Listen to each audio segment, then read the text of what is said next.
Sukad gipatuman ang enhanced community quarantine sa Davao City niadtong Sabado. Nakatala og zero crime ang Davao City Police Office. Aniya ang report.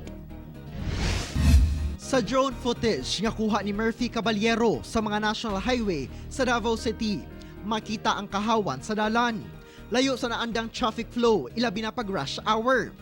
Gani maihap lang ang mga pribadong sakyanan nga nagdagan. Ang maong kamingaw, positibo ang resulta sa pagbatok sa krimen sa syudad.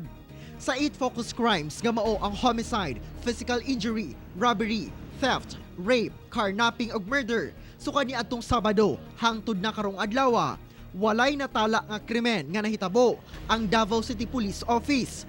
Matud sa kapulisan, tataw ang police visibility sa tibuok syudad.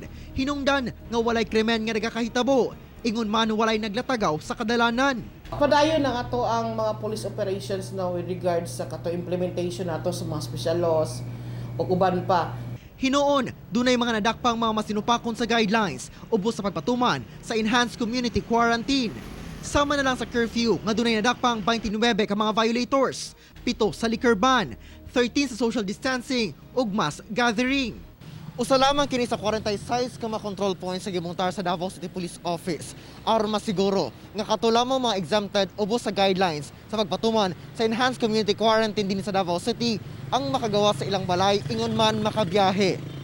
Samtang arestado ang usa ka pulis nga si Corporal Juven Bob Simon, 32 anyos, tungod kay nang bato matud pa kini og balay sa barangay Maa.